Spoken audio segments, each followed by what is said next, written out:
Welcome everyone. Welcome to Im Tirtzu's studio for Zionist Thought.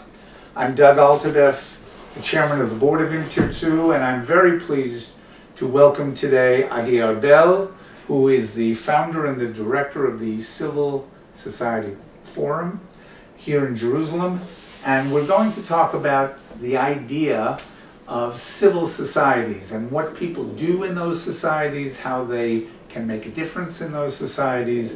This is a topic very near and dear to the heart of people at Im Tirtzu, because we pride ourselves on being very impactful within our larger society. So I'm very eager to learn more about how you envision what can be done to help improve civil society in Israel. But let's start by defining what we mean, because the term civil society could mean, well, I vote, or I'm in the, I'm part of my local PTA, Parent-Teacher Association at a school.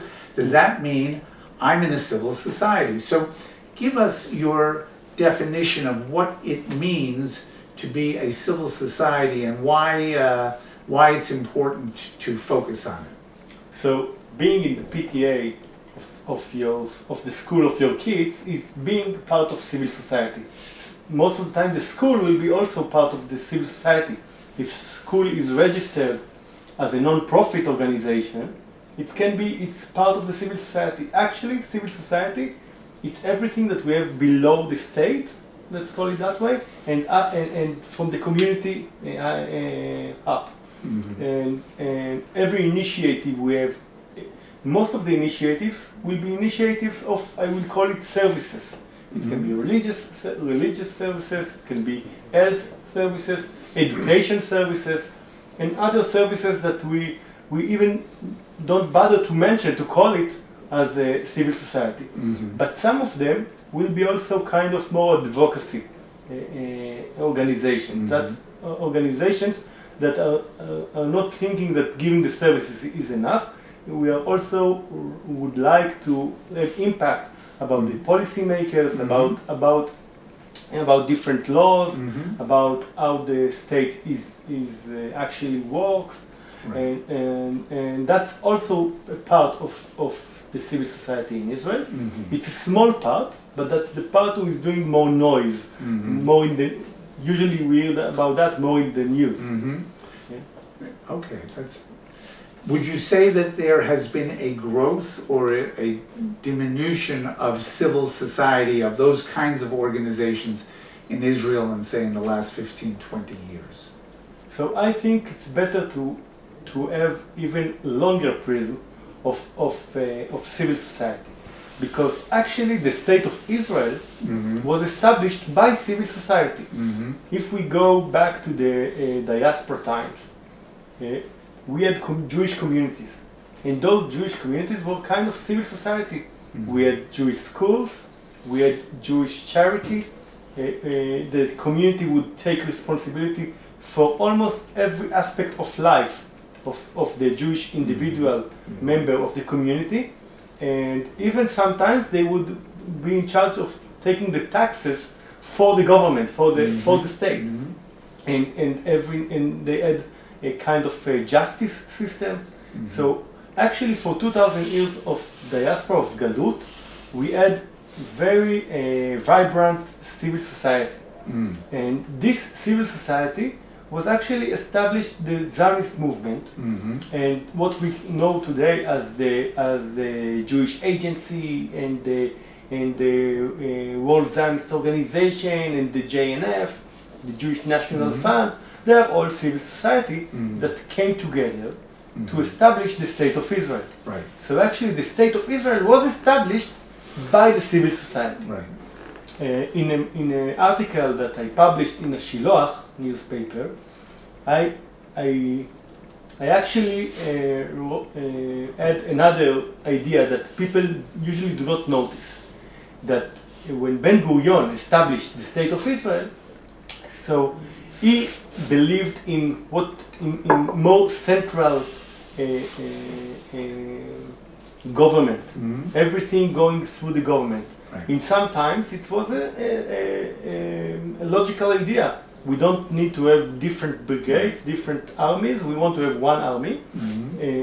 But in many other terms, it was actually anti every private initiative, not only economically speaking, but also in terms of civil society. So in those 30 years, between 48 to 77, actually Ben-Gurion actually depressed the civil society instinct and the civil society habits of the Jewish people who came from different places. Right. Well, that may have been logical or natural in the sense that, as you point out, that during 2,000 years of Galut, we had no political strata. And so everything was going to be bottom up, so to speak. And then once you had a political strata, it would almost definitionally inhibit the growth of those civil organizations. Plus, the political background of early Israel was very socialist. Exactly. So I read a piece of yours where you talked about that most people associate civil society as something to do with the left, the province, as it were, of the left. And as I was reading it, I thought, well, maybe that's because in those early years, when we had a socialist government, the people who would be called upon to influence or might have influence with the government were people within the tent. And who were those people? They were the people on the left. Whereas, as we know, after the Six-Day War, the right became very concerned with securing land. You know, boots on the ground, a presence here, a presence there, a settlement here, a settlement there. And the war of ideas was not really a war because there weren't two sides. There was only really the left engaged in ideas. But I think today, I think I'm curious to get your view on this. The idea of civil society today spans the entire spectrum of Israel's political society. So my claim is that in 77, when the left camp understood that they are not going to be in the government again very soon because of demographic trends, they tried to change the way the systems are working and actually to take the power from the politicians who are elected by the public and to move them to the press, to the academia, to the justice system, and also to the civil society. And they were smart enough, but in the time that we, the right camp, we were sleeping, they were smart enough to establish new NGOs, and they succeeded. They succeeded. The New Israel Fund, for example, most of Israelis know that it exists for 10 years, maybe 15 years. But it was established in 1980. Yes, 79, 80, right. And Peace Now, Shalom Achshav, and many other organizations. I bring a whole list of organizations that were established in the time that the right leaders were the prime ministers, and you can see it's very consistent. And actually, even to make it even more clear, till 80, I think it was, it's till 1980, there was no law in Israel how you establish an NGO. We had the Ottoman law, okay, but you couldn't establish an NGO. You could establish an Ottoman, I'm not sure how you call it in English, but the Ottoman way of non-profits, which is very not political and not. No, it's political, but it's not like it's not exposing their budget, and it's not transparent. Not transparent at all.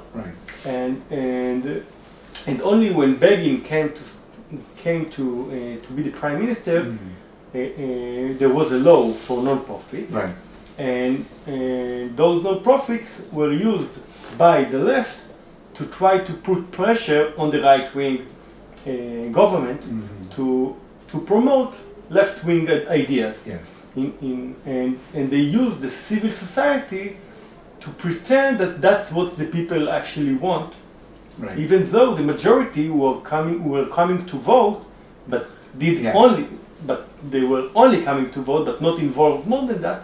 Mm-hmm. And that was their tool to change the agenda. Very interesting. And for us, and for me, it was an understanding just few years, let's say few decades later on, when I saw what's happened in a disengagement program. Right. That was the top of the phenomenon of right-wing leader who is being elected by a huge majority, but he is looking right and see no options, looking left, and is getting all the ideas from the left side. Right. I wanted to ask you about that. You know, in my native New York, we have an expression that the definition of a conservative is a liberal who was mugged. And to read about what you wrote about the disengagement, it sounded like that was your mugging. That was your moment of like, what happened? You know, wait a minute. I thought, as you just said, that Sharon was, you know, this way, and in fact, he went that way. So tell us a little bit about that, and is that true? Was that like your, you know, light bulb moment realization, and what did you do about it afterwards? Yeah, so back then in 2005, and 2004 was the time that Sharon actually exposed his plan for the disengagement from Gaza Strip. I was a software programmer. I was working in Elbit systems, and I used to call it, I was right wing, but on the couch. Every 2, 3, or 4 years I was going to vote, and I was voting for the right wing, and for me that was enough. My political awareness was very low, and in 2003 Sharon won the elections like big time, with 38 mandates for the Likud, more than 60 mandates for the right wing, like easily the right wing camp. We had George Bush as the president of the United States, and we were thinking we are in heaven in terms of right wing. But a few months later on, he's deciding and he's declaring that he's going to evacuate the Jewish settlements from Gaza Strip and from the north of Shomron. And I couldn't understand how come that a right-wing leader is implementing left-wing agenda. And I joined Takatom. It used to be the Orange Cell students that was fighting against the disengagement. And then I joined the Institute for Zionist Strategies. And for me it was like extra to what I'm doing in my high-tech job. I didn't think I'm going to change my career. But I started learning about those ideas, and I started making research about the disengagement, how it happened, where it was established, the idea for unilateral movements or withdrawals. And that was actually an idea that was established in Van Leer Institute, which is very left-wing organization. And Van Leer. Van Leer organization, institute. And I wrote a research about that. And I found out that actually Sharon had no choice, leave the corruption stories aside. But Sharon had no choice when he got pressure from Bush about the roadmap. George Bush was leading to the roadmap of two-state solution, and Sharon wanted to do something else, but had no alternative, actually. All the alternatives he got was leftist alternatives. So even if he would like to promote right-wing agenda, he had no agenda to promote. Back then, Shimon Peres used to call it, what's the alternative? Ma alternativa. That was his blame for the right-wing camp. And then I understood that that's the part of the civil society which does not exist for the right-wing. And when I joined the Institute for Zionist Strategies, I discovered this whole world. And I joined just for kind of what we call leadership program as a member. And after 1 year, Israel Arbel, which was the founder of the Institute for Zionist Strategies, and the founder of Yesha Council 30 years before that, he asked me to be the coordinator of that of this program, and I joined, but I didn't left the high-tech because the money is still important. But after 1 year and a half of working both places, I just felt like I have two wives. One wife which I love, one wife with the money, and when I'm spending time with the wife with the money, I'm thinking about the wife I love.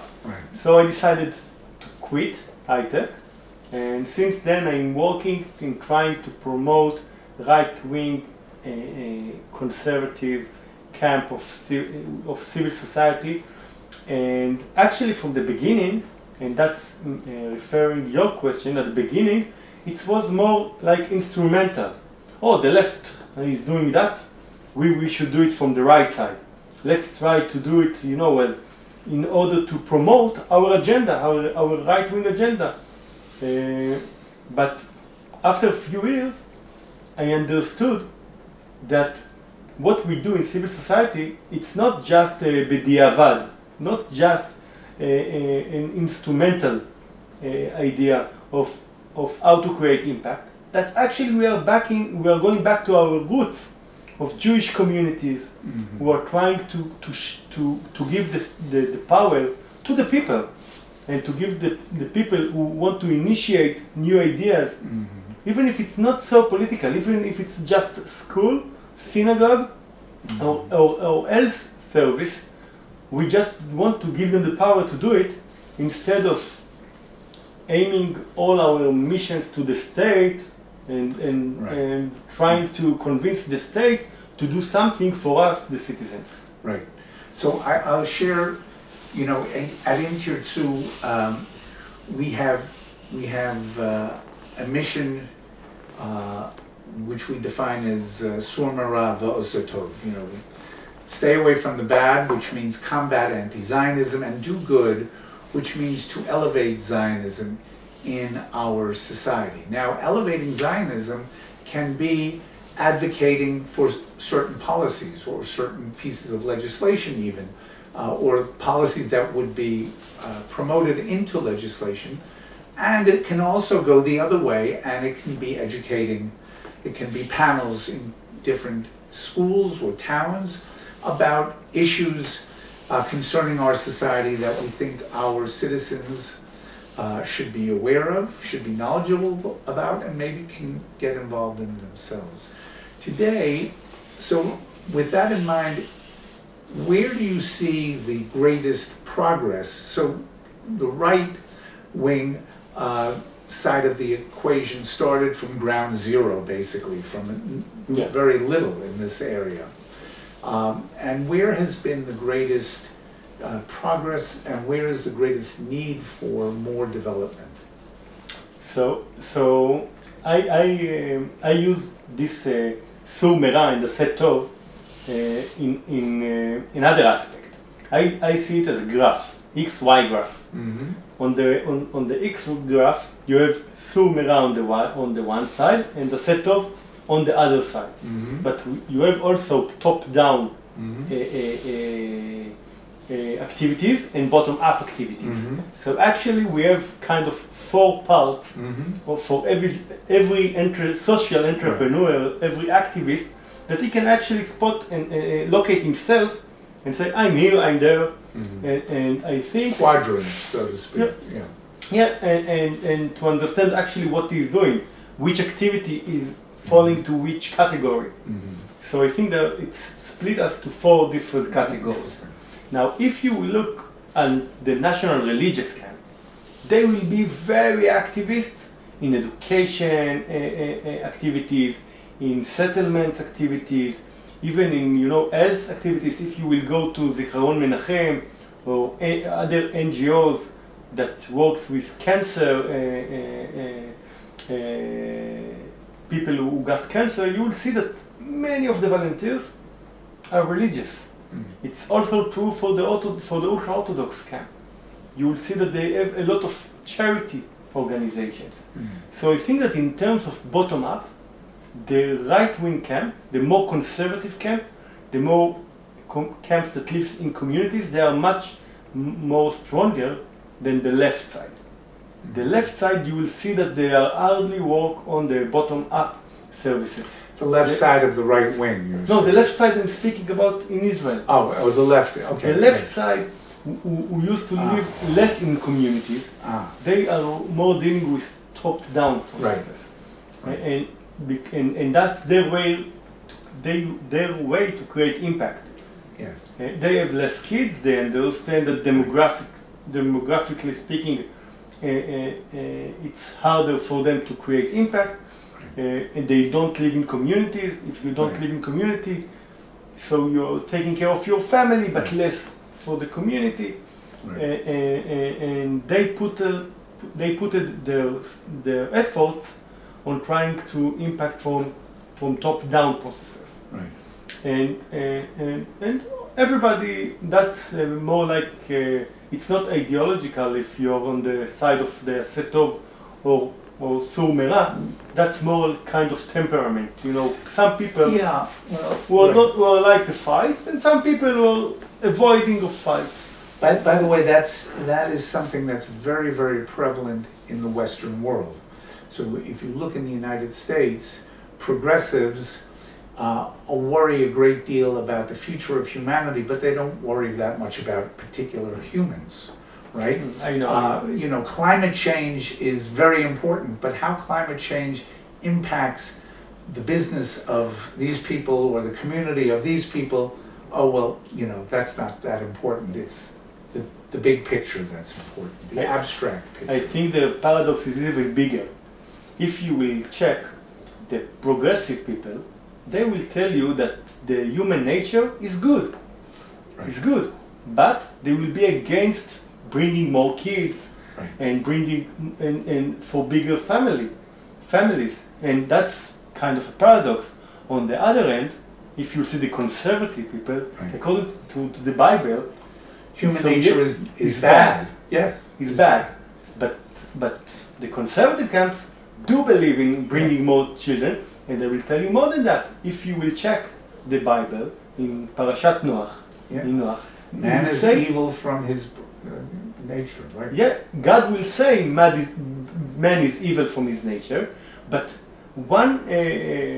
just at the other chapter, the next thing you will say and and I have a whole lecture about that, but I think it's part of understanding the world, and about to understand what is good, what is evil, and how it works together, and that's part of the differences between conservatives and progressive.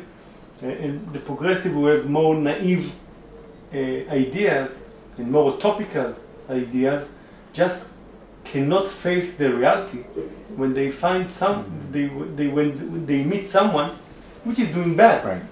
So to get back to what I was trying to explore, where have you seen the greatest progress, the greatest movement here in Israel in the last, say, since you've been involved with civil societies, in terms of the development of civil societies on the right side of the spectrum? Yeah, so clearly the disengagement program was the trigger for many NGOs to establish.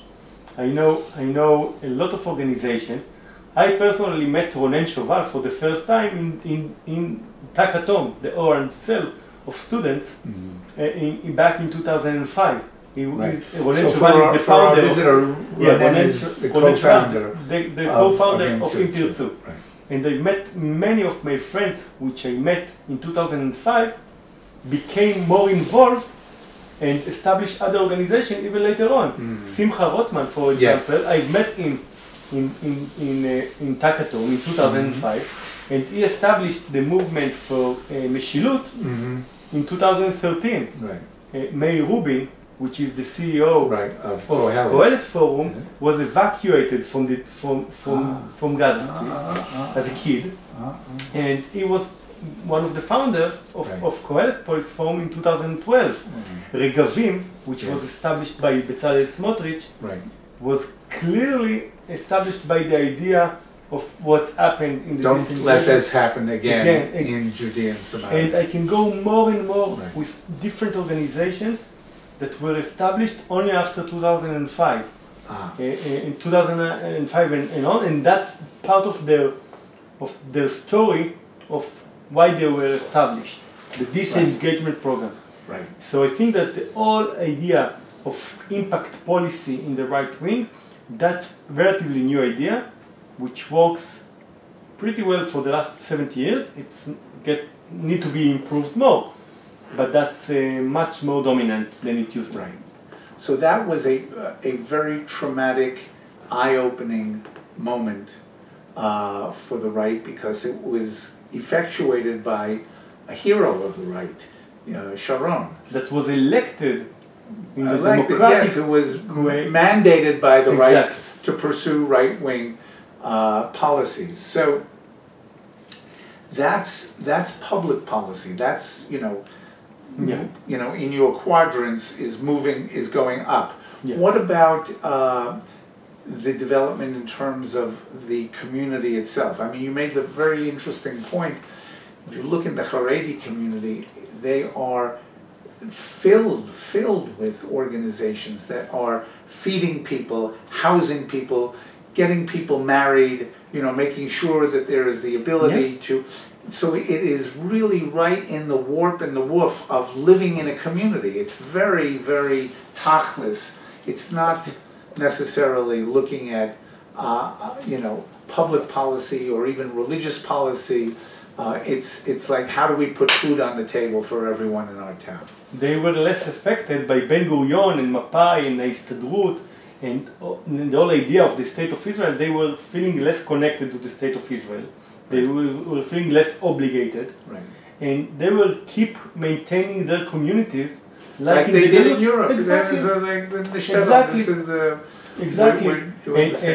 And by the time that all the other Israelis forgot and actually lost the ability and the skills of maintaining those very basic communal services. So, are there right-wing, bottom-up advocate or programs that are community? For example, Shalva,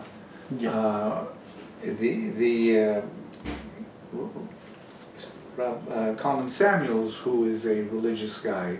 I mean, that is an amazing institution focused on children with Down syndrome, and so it is very much in the community, but it's also elevating the the condition. It's elevating awareness of that these are not lost people. These are people who can become valuable members of society, and we see that in our army, where they have units for for young people who are very challenged in that regard, for autistic kids. It's very inspiring to see. So is there been a lot of that coming from the right as well in that area? It was always coming also from the right. The issue is that the thing is that actually when it's coming by individual who want to create a better service, it's non-partisan idea. I will give you another example. Shalva, of course, doesn't check any kid if he's right-wing, left-wing, or Jewish or Arab. Jewish or Arab. And I will give you another idea, another example. For example, Pa'amonim. You know Pa'amonim? I don't. Pa'amonim, it's an organization who is escorting families who do not know exactly how to use how to manage their bank account, and because they're having bills and they don't have enough money. Financial management. Yeah, financial management. Now, and that's an organization was established by Uriel Lederberg, a settler from Bet El, but it's like very Israeli, and if you will check the donors, you will see from the right, from the left, and the same with Shalva. and the same with Zichron Menachem, and the same with many organizations. I will call it charity organizations, Right. but it includes health organizations and other educational organizations. It's usually most of the times it's a non-partisan initiative, even though it's established by conservative people. You can find only few organizations like Im Tirtzu that is the mission is to build a movement from bottom up, but to change the policy at the end of the day. Because when we want to create change in the state, working top down alone is not enough. Working bottom up alone is not enough. You need to do both of them together. If you don't do both of them together, you will be less effective. Because at the end of the day, if you want to impact the politician, he needs to know that he has the people to vote for him at the end of the day. Absolutely. So Im Tirtzu is one of the only conservative organizations who is working bottom up in promoting conservative agenda. Unlike others and blessed organizations that are promoting wonderful ideas, but they are not promoting agenda. Yes, when I first got very actively involved with Im Tirtzu, I was very impressed by the idea that a college campus demonstration could get covered in the newspaper. An article in the newspaper could be noticed by members of Knesset, so that you had a bubbling up from something that was intensely on the ground, intensely local, but because this is a small country, you know, the ability to impact with not a lot, and I have two last things I want to share with you or ask you about. One is there, and this is particularly a strong subject and maybe not fully appreciated, but it is a tremendous need on the right side, and that is voter turnout. We have in this country a very big problem from a right-wing perspective, a very big problem with voter turnout among people who are to the core right-wing oriented. You know, they want a right-wing government, but they don't do anything about it. What is out there, or what should be out there, to make sure that we are building from 45% to 65% the turnout in any number of cities? So first of all, it's a matter of political awareness. Because if people do not believe or do not see the result of their vote, they will prefer to go to the sea at the vacation day, and they will see the elections day as a vacation, and they will prefer to go to the sea. And they need to see that at the end of the day, they have impact when they are voting. And some of the people didn't see why to vote if everybody is doing exactly the opposite when they are being elected. By the way, it's not a problem only for the right. I can tell you that a lot of the times, I have a lot of leftist friends who are desperate from their votes, and they say, why should I vote if I see that now Benny Gantz is joining Netanyahu after I voted Benny Gantz, in order not to join Netanyahu, just for an example. But it's coming from all the sides. Second of all, it's not only the political awareness, it's also experience. They have bad experience many times. Because I will give you just one example. In the Likud, which is almost the only party in Israel which is working with primaries, they have part of the seats are reserved for different areas. Now, if you're a member of the Likud, in the Negev, in the north, wherever you are voting also for your representative.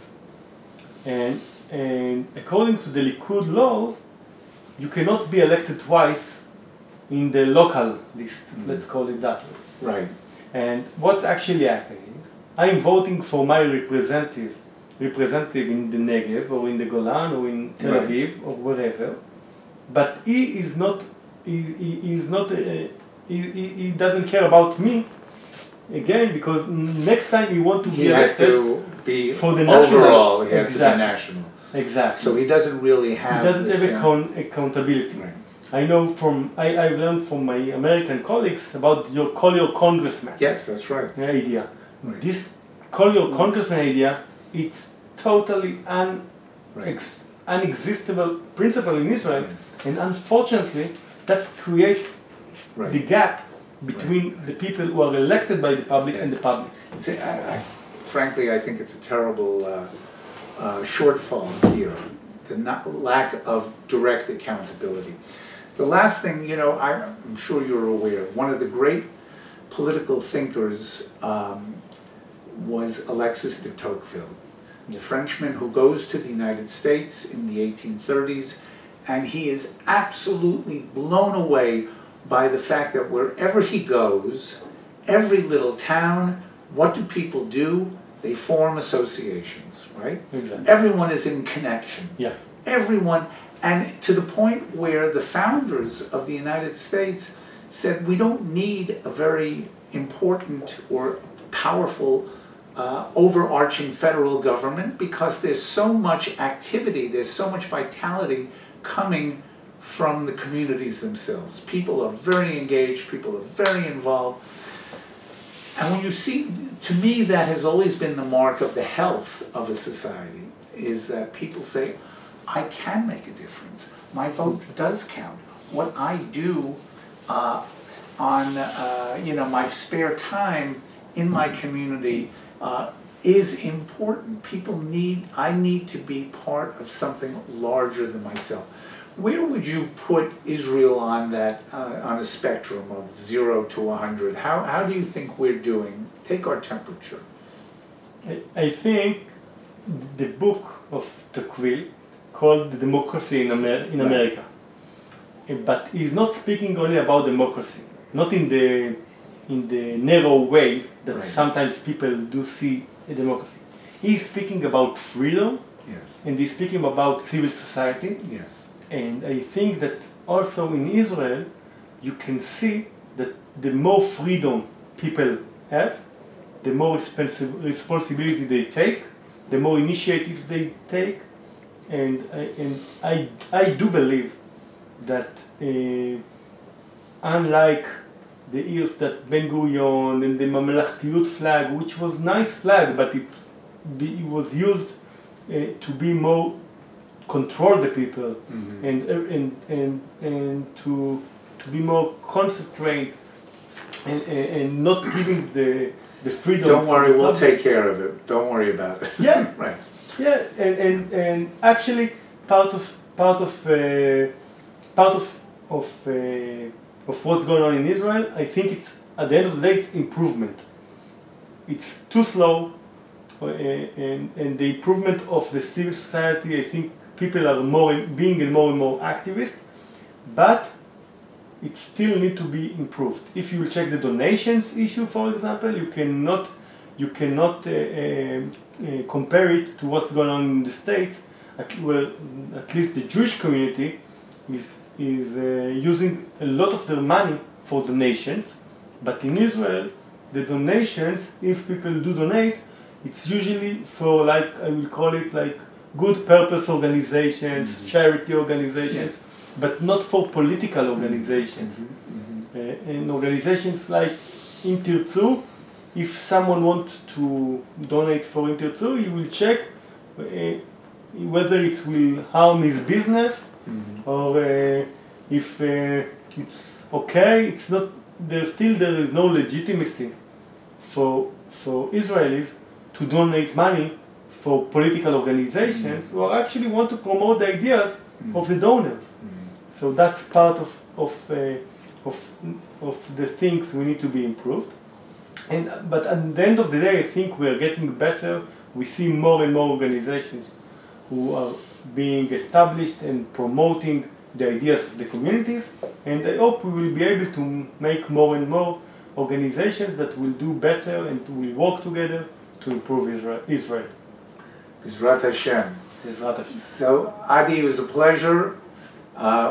maybe we can come back and do some more of this, but I very much enjoyed the conversation. And as we say in New York, keep slugging, keep pushing, and you know, the fact that Israel has by far the highest birth rate in the Western world is, to me, the biggest sign of our belief in the future, our belief that we can improve things, we can make it, you know, a good situation even better, and that's something I wish you good luck with. Thank you so much. Thank you, Doug, for hosting me.